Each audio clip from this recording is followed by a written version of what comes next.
सभी गुरु प्रेमियों को सादर जय गुरुदेव। सतगुरु के पत्र साधक को शाकाहारी सदाचारी बाल संघ से संकलित। पेट पर ध्यान दो। भोजन का, सामानों का और आसपास के वातावरण का शरीर और मन पर बहुत अधिक असर पड़ता है, इसलिए सादा और सात्विक भोजन करो। संसार के सामानों का निर्वाह मात्र के लिए उपयोग करो और ध्यान को अनावश्यक उनमें न फैलने दो।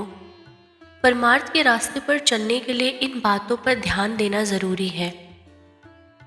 हमारा मन बाहरी संसार में संसारी सुमिरन और ध्यान में रमा हुआ है। जब कभी भी हम मन को अंतर्मुख करने का प्रयास करते हैं तो परिवार के लोग, दोस्त यार, घर बार आदि की याद तथा उनका ध्यान सामने आकर विघ्न उपस्थित करते हैं। उनके ख्याल को हटाने के लिए और फिर उसे मालिक के साथ जोड़ने के लिए सुमिरन ध्यान का सहारा लेना पड़ता है। फैली हुई आत्मा की किरणें ध्यान के द्वारा सिमट कर आंखों के पीछे अपने स्थान पर आ जाए तब घाट का दरवाजा खुलेगा और फिर मालिक के, गुरु के दर्शन होंगे। प्रकाश स्वरूप भगवान के देश में कभी अंधेरा नहीं होता है और जीवात्मा आकाश में पंछी की भांति तेज रफ्तार में उड़ती हुई रूहानी मंडलों, स्वर्ग, वैकुंठ आदि की सफर करती है। तुम्हें चाहिए कि अपने आनंद को प्राप्त करो। इसके लिए तुम्हें सुमिरन, ध्यान और भजन नित्य नियम के साथ मन को लगाकर करना चाहिए। शब्द, धुन, नाम, देववाड़ी एक जहाज है जिस पर सवार होकर हम अपने निज घर यानी सत्यलोक को जा सकते हैं। इसमें जाति, कौम, मजहब, देश, स्त्री पुरुष का कोई सवाल नहीं है।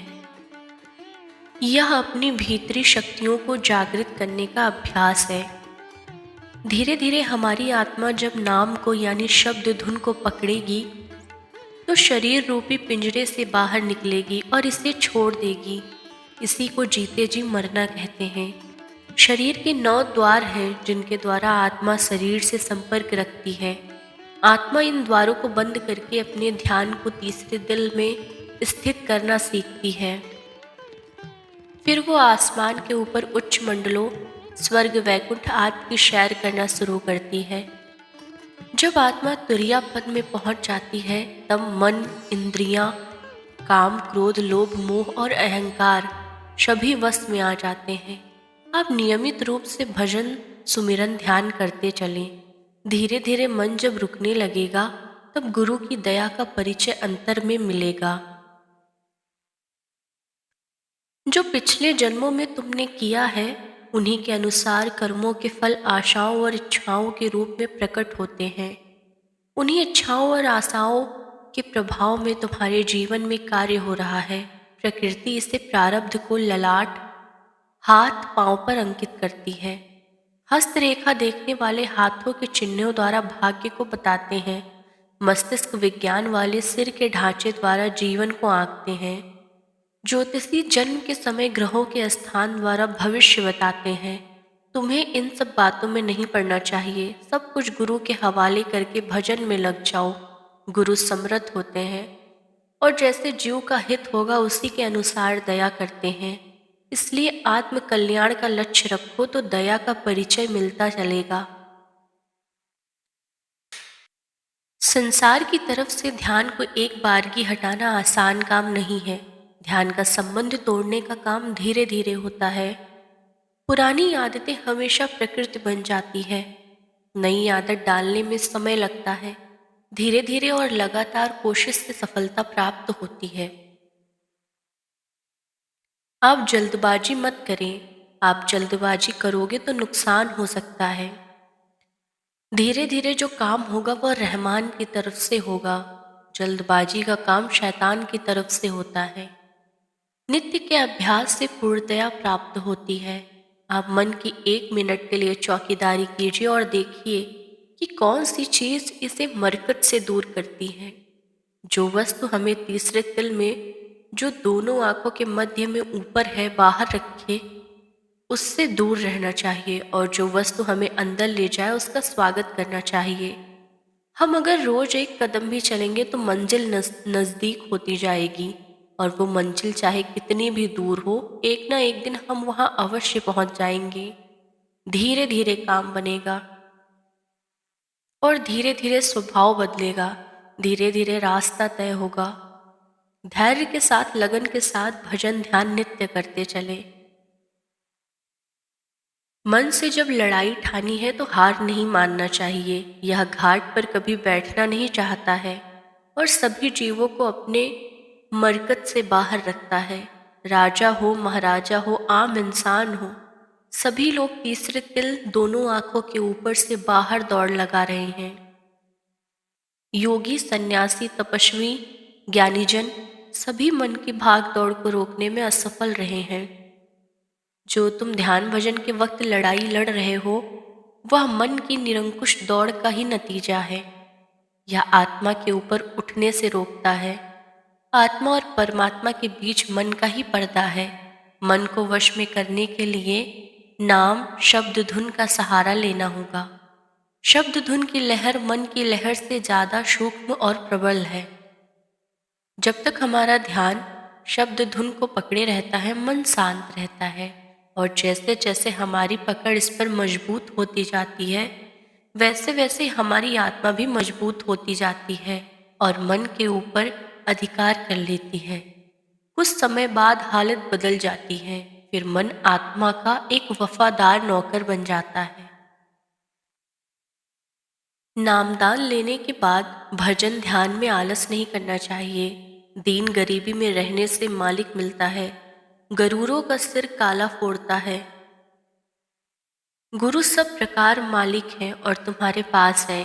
गुरु तुम्हारी हर इच्छा को जानते हैं, उनसे कुछ छुपा नहीं है। गुरु के एक दिन के दर्शन से जीव को मनुष्य शरीर मिल जाता है। प्रेम का प्याला पीने को मिलेगा, लेकिन सब्र की डोर हाथ में लिए रहो। मन इंद्री भोग की तरफ जोर करे तो भोगों के सामने गुरु को खड़ा कर लो, फिर जांच करो दोनों में कौन प्यारा है। यदि भोग प्यारा लगे और गुरु फीके लगे, तो भोगों को विवेक बुद्धि के द्वारा नाशवान समझकर उनसे अपना अभाव पैदा करो और गुरु के साथ भाव बढ़ाओ। गुरु तुम्हारे भाव अभाव के बीच दर पर खड़ा है और तुमको अंतर में पुकारता है, लेकिन कान बंद है और तुम सुन नहीं पाते हो। रोज भजन ध्यान करने से जीवात्मा के कान आंख खुलेंगे, तब दिखाई सुनाई पड़ने लगेगा। जब तक मन में मलिनता है, तब तक यह अंदर नहीं ठहर सकता। मोह ममता मन को बाहर खींच ले जाती है। कहावत है कि तराजू का जो भी पलड़ा भारी होता है, वही सदा नीचे झुकता है। मन जीवात्मा का भी शत्रु है। इस बात को समझते हुए इसकी हरकतों पर हमेशा निगरानी रखनी चाहिए। मन कभी नहीं चाहता है कि जीवात्मा अंतर में प्रकाश को प्रकट करे या इसे शब्द सुनाई पड़े, क्योंकि नाम के प्रकट होने पर इसकी मौत हो जाती है। नाम में अथवा शब्द में वह मधुर संगीत है जिसे सुनकर मन मूर्छित हो जाता है, अर्थात वश में आ जाता है। शब्द धुन के सामने मन टिक नहीं सकता। सुरीली आवाज जो नाम से निकलती है, उसके सामने वह नाचने लगता है। यहाँ पर उसकी हार हो जाती है। आत्मा बलवती होती है और मन उसका दास हो जाता है। भजन के समय केवल आवाज को सुनो, प्रकाश देखने की कोशिश मत करो। ध्यान के समय जीवात्मा की आंख से सामने देखो। प्रकाश आएगा, अंतर की स्वर्ग वैकुंठ की रचना दिखाई देगी, देवता देवी दिखाई देंगे, और यह सब तो होगा ही, मगर एक वक्त में एक काम। ध्यान के समय देखने का और भजन के समय शब्द को सुनने का करना चाहिए। ध्यान में फसाहट है। सुंदर सुंदर दृश्य दिखाई देते हैं तो मन उसमें रम जाता है और आगे नहीं जाना चाहता। भजन में आवाज जीवात्मा को खींचकर ऊपर के मंडलों में पहुंचा देती है। भजन में मिठास है, अमृत चूता रहता है। मन और सूरत अमृत पीकर आनंदित हो जाते हैं।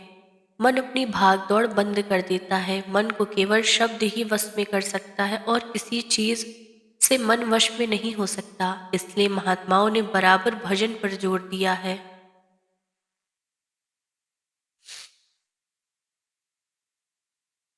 बच्चा अगर मचल जाए तो उसे प्यार से ही समझाया जा सकता है, मारने पीटने से जिद्दी हो जाएगा। आप बच्चे को सत्संग में अपने साथ लिया लावें। दिल में रहम और दया होनी चाहिए, बिना रहम और दया के कोई भजन भी नहीं कर सकता। गुरु को आगे रखने से विकार छूटने लगेंगे और अच्छे काम होने लगेंगे। दूसरी बात, संयम जरूरी है। संयम से रहोगे तो शरीर निरोगी रहेगा। बीमारी आ गई तो किसी अच्छे डॉक्टर को दिखा दो। इस बात को याद रखो, जो चीज पचेगी नहीं वही रोग का कारण बन जाएगी। साधक अगर शाम को अन्न ना ले और दूध फल ले ले तो नींद कम आएगी और भजन की ओर रुचि भी बढ़ेगी। अधिक से अधिक जितना समय दे सको सत्संग में